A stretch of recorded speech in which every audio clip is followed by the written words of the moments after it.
అండి welcome to యుక్స్టాక్. అందరికి నమస్కారం. బాగున్నారు కదా? Thank you for supporting my videos అండి. యాక్చువల్గా యూకే రూల్స్ కొత్తవి ఏమొచ్చినాయో నేను రీసెంట్గా ఒక వీడియోలో పెట్టాను కదా. సో దాని గురించి డీటెయిల్స్ వచ్చినాయి కొన్ని. బేసిక్ ఏంటంటే వాళ్ళు వైట్ పేపర్లో ఏవైతే పెట్టారో అవే rules as it is applicable చేస్తున్నారు. సో అది జూలై 22 నుంచి డేట్ అయితే కన్ఫర్మ్ చేశారు. అంటే అంతకుముందు దీని మీద డిస్కషన్స్ డిబేట్స్ జరిగినాయి కానీ డేట్ కన్ఫర్మ్ అవ్వలేదు. ఇప్పుడు జూలై 22 నుంచి అనేసి కన్ఫర్మ్ చేశారు. దాంట్లో ఏమేమి చేంజెస్ రాబోతున్నాయి, అవి మన ఇమిగ్రెంట్స్కి ఎలా ఎఫెక్ట్ అవుతాయి అనేవి ఈ వీడియోలో నేను డీటెయిల్డ్గా చెప్తాను. దానికన్నా ముందు ఒక చిన్న క్లారిఫికేషన్ ఏంటంటే, ఫస్ట్ థింగ్, నా వీడియోస్కి ఎవరైనా సరే వల్గర్ లాంగ్వేజ్లో కానీ బ్యాడ్ లాంగ్వేజ్లో కానీ లేకపోతే కులాలకు సంబంధించిన కామెంట్స్ కానీ పెడితే నేను రిమూవ్ చేస్తానండి. I don't allow such kind of comments. ఎందుకంటే this is a public platform. వేరే ఫ్యామిలీస్ కూడా చూస్తుంటారు నా వీడియోస్, తర్వాత లేడీస్ కూడా చూస్తుంటారు. కాబట్టి I don't allow this kind of derogatory language comments ఏదైనా ఉంటే మాత్రం ఖచ్చితంగా నేను రిమూవ్ చేస్తాను. మీరు పెట్టాలనుకుంటే ప్రొఫెషనల్గా ప్రాపర్గా నేను చెప్పేది తప్పైనా తప్పని పెట్టండి, కానీ లాంగ్వేజ్ మాత్రం please. Okay, next thing, lag. నేను జస్ట్ నిన్న ఒక వీడియోకి ఇది 8 minutes 10 minutes వీడియో 3 minutesలో చెప్పొచ్చని. మీరందరుగా ఇన్స్టాగ్రామ్కి బాగా అలవాటు పడిపోయారు. ఇన్స్టాగ్రామ్ రీల్స్కి షార్ట్స్కి అలవాటు పడిపోయారు. ఇంపార్టెంట్ ఇన్ఫర్మేషన్ ఏదైనా చెప్పేటప్పుడు షార్ట్స్లో రీల్స్లో చెప్పినంత ఫాస్ట్గా టక చెప్పేయటం కుదరదండి. కొంచెం డీటెయిల్డ్గా చెప్పాల్సి వస్తుంది. మీకు అంటే కొంత ఎవరికైనా సరే లెంగ్త్ ఇబ్బంది అనిపిస్తే ఇంక 8 to 10 minutes వీడియోని కూడా కట్ షార్ట్ చేసి 3 minutesలో రీల్స్ లాగా చెప్పాలంటే ఇన్ఫర్మేషన్ అయితే మీ దగ్గరకు రాదు. అందులో ఇంపార్టెంట్ ఇన్ఫర్మేషన్ ఉండొచ్చు, లేకపోతే ఏమైనా డీటెయిల్స్ ఉండొచ్చు. సో ఏదైనా ఇంపార్టెంట్ ఇన్ఫర్మేషన్ మీ దగ్గర రావాలి అంటే మీరు అట్లీస్ట్ ఓపిక్గా అట్లీస్ట్ 8 to 10 minutes అయినా చూడాల్సిందే. లేదు అంటే 1x 2xలో పెట్టుకుని చూడండి. సో ఇంకా టాపిక్లోకి వెళ్ళే ముందు నా ఛానల్కి ఏమైనా ఫస్ట్ టైం వచ్చినట్టు ప్లీజ్ అండి సబ్స్క్రైబ్ చేసుకోండి. అలాగే నా వీడియోలు నచ్చితే మాత్రం లైక్ చేయండి, షేర్ చేయండి. యునైటెడ్ కింగ్డమ్లో కొత్త రూల్స్ అయితే రాబోతున్నాయి. వీటి మీద ఒక వైట్ పేపర్ రిలీజ్ అయింది. ఆ వైట్ పేపర్ మీద డిస్కషన్స్ డిబేట్స్ జరిగినాయి. సో వీటిల్లో కొన్ని ఇంపార్టెంట్ మనకి పనికొచ్చేవి మనం డిస్కస్ చేసుకుందాము. ఫస్ట్ వచ్చేసి care worker visa. Care worker visa అనేది కంప్లీట్గా క్లోజ్ అయిపోయింది. There is no route to care worker visa to United Kingdom. Any country, India నుంచి కావచ్చు, ఇంకెక్కడి నుంచి అయినా సరే. ఎందుకంటే కేర్ వర్కర్ వీసాని మిస్యూజ్ చేసి ఆ పేరు మీద చాలా మందిని ఇక్కడికి తీసుకొచ్చి ఇల్లీగల్గా ఉంచారు. అంటే వీసా ఎక్స్టెన్షన్లు అవి ఇవి చేసుకోకుండా ఉండటము, తర్వాత కరెక్ట్గా దాన్ని యూటిలైజ్ చేసుకోలేదు అన్న ఉద్దేశంతో ఆల్రెడీ లోకల్లో ఉన్న వాళ్ళకి ఎవరికైతే ఉందో వాళ్ళకి ఎంప్లాయ్మెంట్ కల్పించడం కోసం, అంటే ఆల్రెడీ ఇక్కడ చాలా మంది వచ్చి ఉండిపోయారు కదా, ఇలా ఇంకా బయట నుంచి వస్తూ ఉంటే ఉన్న వాళ్ళకి ఎంప్లాయ్మెంట్ అనేది దొరకదు. కాబట్టి సో కేర్ వర్కర్ వీసా అనేది కంప్లీట్గా క్లోజ్ చేశారు. ఆల్రెడీ లోకల్లో ఉన్న వాళ్ళు కావాలంటే మీరు you can switch between care worker visa to skilled to care worker visa. అలా ఫస్ట్ ఏంటంటే లోకల్లో వాళ్ళకి ప్రియారిటీ అనమాట. Next skilled worker visa route ఏదైతే ఉందో, స్కిల్డ్ వర్కర్ అంటే ఫర్ ఎగ్జాంపుల్ ఇప్పుడు మీరు ఏదైనా ఒక స్పెషలైజేషన్లో ఉన్నారు, ఒక పెద్ద కార్పెంటర్ మీరు స్పెషల్గా, లేదు ఒక పెద్ద చెఫ్, ఇలా పర్టికులర్ స్కిల్కి సంబంధించింది. ఇది వరకు క్వాలిఫికేషన్ అనేది జనరల్గా గ్రాడ్యుయేట్ ఈక్వలెంట్ అంటారు. గ్రాడ్యుయేట్ అంటే ఓన్లీ డిగ్రీయే ఉండాల్సిన అవసరం లేదు. గ్రాడ్యుయేట్ ఈక్వలెంట్ క్వాలిఫికేషన్ అంటే ఇంటర్ పాస్ అయినా కానీ రావచ్చు. అలా ఇంతకుముందు క్వాలిఫికేషన్ మీద పెద్ద ఇది ఉండేది కాదు. ఇప్పుడు వచ్చేసి కంపల్సరీ డిగ్రీ చేశారనమాట. అంటే బ్యాచిలర్స్ డిగ్రీ ఏదైతే ఉందో దాని మీదనే మీరు ఈ visa particular skilled worker visa అనేది అప్లై చేసుకునే ఛాన్స్ అయితే ఉంది. నెక్స్ట్ వచ్చేసి English language proficiency. English language ఇంతకు ముందు ఏంటంటే కొన్నిటికి రిక్వైర్మెంట్ ఉండేది కాదు. Care worker visa, skilled worker visa ఇలాంటి వీసాలకు రిక్వైర్మెంట్ ఉండేది కాదు. ఇంగ్లీష్ లాంగ్వేజ్ రిక్వైర్మెంట్ ఏంటంటే ఓన్లీ పిఆర్ అప్లై చేసిన, అదే ఐఎల్ఆర్ అప్లై చేసిన, లేదు నెక్స్ట్ ఏది మన పాస్పోర్ట్ అప్లై చేసిన, అంటే కొంతమందికి ఐఎల్ఆర్ ఉండి పాస్పోర్ట్ అప్లై చేసే వాళ్ళకి అలా ఎగ్జామ్ అనేది ఉండేది. స్టూడెంట్స్కి అయితేనేమో ఐఎల్స్ ఇట్లా మన మాస్టర్స్కి రావాలన్నా బ్యాచిలర్స్కి రావాలన్నా ఇంగ్లీష్ లాంగ్వేజ్ కోర్స్ ఉండేది. ఇప్పుడు ఏంటంటే ప్రతి వాళ్ళకి compulsory regardless of any visa, మీరు ఏ వీసా తీసుకున్నా you must prove B2 B1 B2 level కానీ A1 A2 లెవెల్ కానీ ఇంగ్లీష్ లాంగ్వేజ్ అనేది ప్రూవ్ చేయాలి. మరి అది వాళ్ళు ఐల్స్ పెడతారా, దేని ద్వారా ప్రూవ్ చేస్తారా అనేది కొంత క్లారిటీ అయితే లేదు కానీ, బట్ ఇంగ్లీష్ లాంగ్వేజ్ అయితే ప్రూవ్ చేయాలన్నమాట. నెక్స్ట్ వచ్చేసి వెరీ వెరీ ఇంపార్టెంట్ థింగ్, అందరూ ఎదురు చూసేది ఏంటి అంటే ILR, indefinite leave to remain UK, PR అని కూడా అంటారు, పర్మనెంట్ రెసిడెన్సీ అని కూడా అంటారు. సో ఈ PRకి యాక్చువల్గా ఇదివరకు ఏంటంటే 5 years ఉండేది. అంటే మీరు ఒక స్కిల్డ్ వర్కర్ వీసా మీద కానీ కేర్ వర్కర్ వీసా మీద కానీ ఇక్కడికి వచ్చి రూల్ ప్రకారం ట్యాక్స్ కడుతూ 5 years కనుక ఉంటే 5 years తర్వాత you are eligible to apply for the indefinite leave to remain UK, ఇది మన ILR. అయితే దీని మీద చాలా సందిగ్ధత అనేది ప్రస్తుతానికి నడుస్తుంది. ఏంటి అంటే ఆల్రెడీ ఉన్న వాళ్ళకి ILR 5 years రూట్ అప్లై అవుతుందా, లేదు కొత్తగా వచ్చే వాళ్ళకే అప్లై అవుతుందా అనేది ఒక పెద్ద క్వశ్చన్ మార్క్. అయితే ఏంటంటే చాలా మంది కన్ఫ్యూజన్లో ఏం చేశారంటే దీని మీద ఒక పార్లమెంట్లో పిటిషన్ అనేది వేశారు. సో ఇక్కడే చాలా మంది, మీరు జాగ్రత్త క్లారిటీగా వినండి నేను చెప్పేది, అందరూ రాంగ్ పర్సెప్షన్లో ఉన్నారు. ఎందుకంటే నేను కూడా నిన్న ఒక ఫ్రెండ్తో మాట్లాడుతుంటే ఆయన ఏం చెప్పాడంటే పార్లమెంట్లో పిటిషన్ వేశారు, 1,40,000 మంది సంతకాలతోటి పార్లమెంట్లో మన గవర్నమెంట్ క్లారిటీ ఇచ్చింది, అది ఓన్లీ కొత్తగా వచ్చే వాళ్ళకి అంట, ఇక్కడ ఉన్న వాళ్ళకి అప్లికబుల్ కాదంట అని. సో దీంట్లో చాలా రకరకాల కన్ఫ్యూజింగ్ క్వశ్చన్స్ ఉన్నాయి. నేను జాగ్రత్తగా ఎక్స్ప్లెయిన్ చేయడానికి ట్రై చేస్తాను. క్వశ్చన్స్ ఒక 3-4 క్వశ్చన్స్ ఇంపార్టెంట్ ఎవరెవరైతే ఉన్నారో లోకల్గా వాళ్ళకి. ఫస్ట్ థింగ్, మీరు వేసిన పిటిషన్కి గవర్నమెంట్ 100% 10 years కొత్తగా వచ్చే వాళ్ళకి అని కన్ఫర్మ్డ్గా చెప్పలేదు. అది 100% కరెక్ట్ కాదండి. చాలా మంది ఆ మ్యాటర్ చదివినప్పుడు కూడా మీరు కన్ఫ్యూజ్ అవుతున్నట్టున్నారు. గవర్నమెంట్ చెప్పట్లేదు. గవర్నమెంట్ ఏం చెప్పిందంటే they will take it in to consideration. Take it in to consideration అంటే మీరు ఎవరెవరైతే పిటిషన్ వేశారో మీ ఐడియాస్ని కానీ లేకపోతే మీ ఆలోచన కానీ వాళ్ళు డిస్కస్ చేస్తాము అని చెప్పారనమాట. తర్వాత నెక్స్ట్ ఏంటంటే పిటిషనర్స్తో డిస్కస్ చేస్తా అన్నారు. పిటిషనర్స్ అంటే ఎవరు? ఇప్పుడు దాంట్లో ఎవరెవరైతే సైన్ చేశారు, ఇప్పుడు నేను సైన్ చేశాను అనుకోండి, వాళ్ళు నన్ను పిలుస్తారు, మీకు ఏంటండి ప్రాబ్లము 5 years 10 years చేస్తే అని చెప్పేసి. అలాగా కొంత సెక్షన్ ఆఫ్ ఇమిగ్రేషన్ అనేది ఒక లాస్ట్ 2 years నుంచి హెవీగా వచ్చేసారనమాట. సో వీళ్ళని కంట్రోల్ చేయడం కోసం తీసుకొచ్చినటువంటి 10 year రూల్ ఇది. సో ఈ పిటిషన్లో 100% ది 10 years రూల్ ఓన్లీ కొత్త వాళ్ళకే అప్లికబుల్ అవుతుంది అని గవర్నమెంట్ గ్యారంటీడ్గా చెప్పలేదండి. కన్సిడర్ చేస్తాము అని చెప్పింది.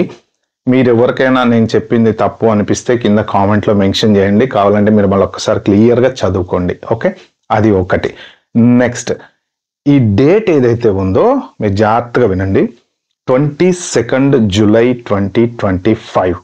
ఓకే, మీరు యూకే వచ్చి 5 సంవత్సరాలు కంప్లీట్ అయింది. ఏది 22 July లోపు మీరు PR అప్లై చేసుకోవచ్చు. ఏదో ఒక particular constant visa worker, skilled worker, care worker, Tier 2 what ever it is. But ఒకవేళ మీకు లాస్ట్ ఇయర్ వచ్చింది స్కిల్డ్ వర్కర్ వీసా అంటే 2024లో వచ్చింది, మీరు 22 July లోపే ఉన్నారు కాబట్టి స్టిల్ మీరు 5 years కన్సిడర్ అవుతారు. 5 years రూల్ ప్రకారం కన్సిడర్ అవుతారు. ఓకే, యాజ్ ఆఫ్ నౌ ఉన్న రూల్స్ ప్రకారం. ఓకే, అంటే ఎవరైనా సరే July 22 లోపు మీరు ఏ వీసా అప్లై చేసుకున్నా, మీన్స్ 5 years రూల్ అప్లికబుల్ అయ్యేటువంటి visa, skilled worker visa, care worker visa, Tier 2 visa etcetera, ఇలాంటి వీసాలు కనుక అప్లై చేసుకుంటే మీరు 5 years రూల్లోనే ఉంటారు. అంటే మీరు మళ్ళీ 5 years తర్వాత ILR అప్లై చేసుకోవచ్చు అనమాట. అంటే ఇక్కడ చిన్న డ్రాబ్యాక్ స్టూడెంట్స్కి ఉంది. ఎందుకుంది అంటే ఇప్పుడు PSW మీద ఉన్న స్టూడెంట్స్ ఎవరైతే ఉన్నారో వాళ్ళు ఒకవేళ వీసా అప్లై చేసుకోవాలి, Tier 2 వీసా అప్లై చేసుకోవాలి, స్పాన్సర్షిప్ దొరికింది మీకు అంటే మీరు July 22 లోపే అప్లై చేసుకోవాలి.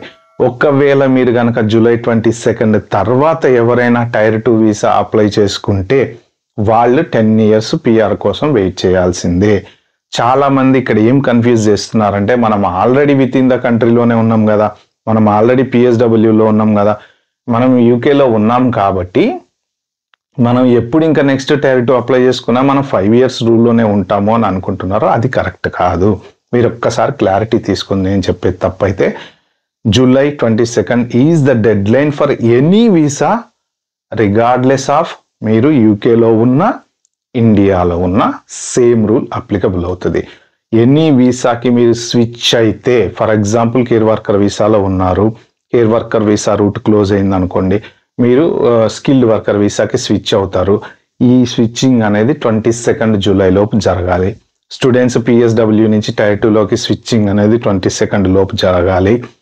అలా జరిగితే మీరు PR ఎలిజిబిలిటీ అవుతారనమాట. లేదంటే లేదు. మీకు ఇంకా క్లారిటీగా దీని మీద ఏమైనా క్వశ్చన్స్ ఉంటే నాకు కామెంట్లో మెన్షన్ చేయండి, నేను మీకు క్లారిటీ ఇచ్చే ప్రయత్నం చేస్తా. కన్ఫ్యూజ్ అయితే కాకండి. ఓకే, ఇది ILRకి సంబంధించిన రూల్ అనమాట.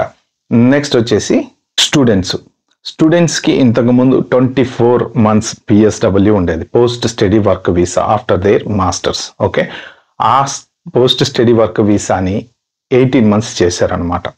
ఈ 18 months తర్వాత మీరు స్పాన్సర్షిప్ అనేది ఎత్తుక్కోవాలి. ఓకే, 18 months తర్వాత స్పాన్సర్షిప్ కనుక దొరకకపోతే మీరు మళ్ళీ బ్యాక్కి వెళ్ళిపోవాలి. దొరికింది అంటే మీరు మళ్ళీ అప్లై చేసుకొని, బట్ ఏదైనా సరే 10 years ILR రూల్లోనే ఉంటారు కాబట్టి రావాలా వద్దా అనేది మీరు ఆలోచించుకోండి.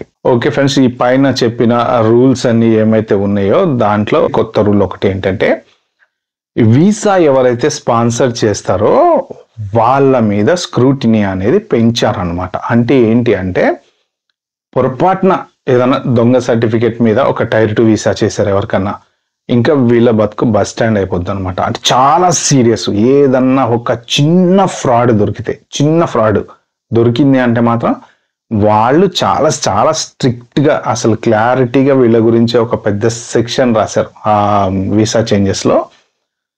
ఏ వీసా అయితే ఎవరైతే స్పాన్సర్ చేస్తారో, ఒకవేళ agent care worker visa sponsor చేసిన, అటు కేర్ వర్కర్ లేదు కానీ మీకు ఏదన్నా వీసా అనుకోండి, skilled worker visa for example లేదు, టైర్ 2 వీసా చేశాడు.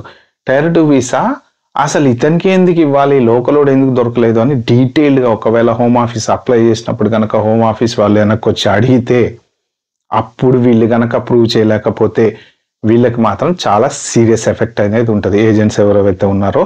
ఎందుకంటే మన దగ్గర దొంగ సర్టిఫికెట్లు పెట్టి కూడా టైర్ 2 వీసా చేసుకొని UK వచ్చిన వాళ్ళు చాలా మంది ఉన్నారు. అలాంటి దొంగ సర్టిఫికెట్స్ ఎయిర్పోర్ట్లో కానీ బయటపడితే వీళ్ళకి ఎవరైతే వీసా చేస్తారో వాళ్ళకి కూడా ఇంకా వాళ్ళ లైఫ్ కూడా క్లోజ్ అయిపోయినట్టే. చాలా సీరియస్ అనమాట ఇది. ఎందుకంటే ఇంతకు ముందు లాగా చూసి చూడనట్టు వదిలేయడమో, ఏదో కేసెస్ వదిలేయడమో లేకపోతే అట్లాంటివి ఏం లేవు. ఇప్పుడు చాలా సీరియస్. కాబట్టి ఎవరైనా ఏజెంట్లు దొంగ సర్టిఫికెట్లా నిజం సర్టిఫికెట్లా చూసి మీరు వీసాలు అప్లై చేయండి, అది మాత్రం బెటర్. ఎందుకంటే ఈ స్కిల్డ్ వర్కర్ వీసాకి డిగ్రీ యాడ్ చేశారు కదా, మన వాళ్ళు ఏముంది, స్కిల్డ్ వర్కర్ వీసా ఏదో ఒక యూనివర్సిటీకి వెళ్ళేసి ఇండియాలో చార్మినార్ దగ్గరికి వెళ్తే ఒక సర్టిఫికేట్ దొరుకుద్ది, తీసుకొని వచ్చేస్తారనమాట ఇక్కడికి. అలా పట్టుకుంటున్నారు ఎయిర్పోర్ట్లో. సో వాళ్ళకి డబ్బుల కోసం కకృతి పడితే లైఫ్లే నాశనం అయిపోతాయి. కాబట్టి ఎవరు ఎటువంటి దొంగ పనులు చేయకుండా ఉండడానికే ప్రయత్నం చేయండి. నెక్స్ట్ ఏంటంటే, ఒక వెరీ ఇంపార్టెంట్ ఇన్ఫర్మేషన్ ఏంటి అంటే, ఎయిర్పోర్ట్లో బీభత్సంగా పోర్ట్ ఆఫ్ ఎంట్రీలో స్క్రూటినీ బాగా జరుగుతుంది. రీసెంట్ పాస్ట్ ఒక 4-5 స్టూడెంట్స్ని పట్టుకొని వాళ్ళు దొంగ సర్టిఫికెట్లతో వచ్చారని ప్రూవ్ చేసి మరీ డిపోర్ట్ చేశారు. మీరు చాలా మంది ఇమిగ్రేషన్ వాళ్ళని డోంట్ కేర్ యాటిట్యూడ్తో చూస్తారు. మనం ఇండియా నుంచి వచ్చామని చెప్పేసి మన మెంటాలిటీని ఇక్కడ చూపించడానికి లేదు. ఇమిగ్రేషన్ అనేది చాలా టైటర్గా ఉంటుంది. ప్రతి కంట్రీలో జనాలు బీభత్సంగా ఎక్కువైపోయారు. ఒకప్పుడు నడిచినాయి, అన్నీ నడిచినాయి. ఇప్పుడు ఏంటంటే ఓవర్ పాపులేషన్ అయిపోయింది. లండన్ చాలా దరిద్రమైన పరిస్థితుల్లోకి వచ్చేసింది. రోజు లేస్తే దొంగతనాలు, కారు దొంగతనాలు, ఫోన్ దొంగతనాలు, క్రైమ్ రేట్ పెరిగిపోయి అసలు లండన్ ఎంత బ్యూటిఫుల్గా ఉండేదో ఒకప్పుడు, ఇంత చండాలమైన ప్లేస్లో ఉన్నామా అని ఆ తెల్లోళ్ళు వాళ్ళే తిట్టుకుంటున్నారు. సో ఇలాంటి పరిస్థితులలో ఎయిర్పోర్ట్లో ఇమిగ్రేషన్ అనేది చాలా స్ట్రిక్ట్గా నడుస్తుంది. రీసెంట్గా 1 week బ్యాకే ఒక స్టూడెంట్ దొంగ సర్టిఫికేట్ యూనివర్సిటీ తీసుకొని వస్తుంటే వాళ్ళు మ్యాచ్ చేసుకొని గుర్తుపట్టి ఎలా చెక్ చేస్తారు అంటే, మనకు ఒక ఇచ్చేటువంటి సర్టిఫికేట్ ఏదైతే ఉంటుందో యూనివర్సిటీది డిగ్రీ అయిపోయిన తర్వాత దానికి ఒక లోగో అనేది ఉంటుంది. ఆ దొంగ సర్టిఫికేట్ ప్రింట్ చేసే వాళ్ళు ఆ లోగో ప్రాపర్గా ప్రింట్ చేయరు.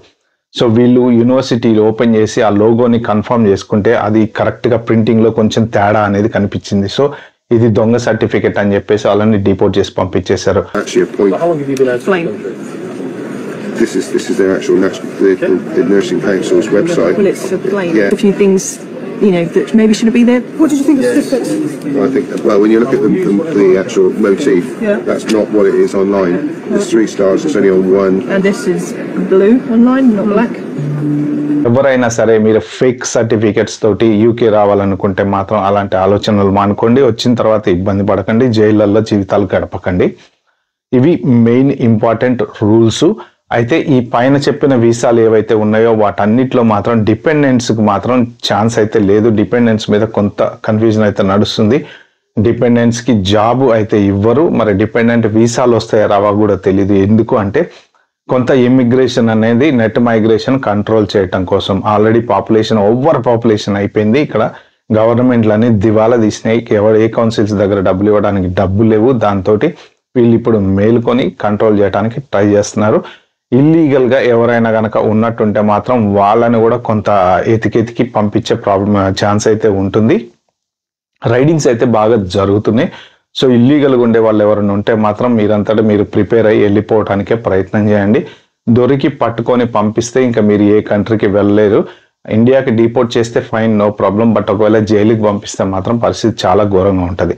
ఇది ఫ్రెండ్స్ చాలా క్విక్గా ఫాస్ట్గా షార్ట్గా నేను యూకేకి సంబంధించిన డీటెయిల్స్ అన్ని మీకు ఇంపార్టెంట్వి అన్ని షేర్ చేశాను.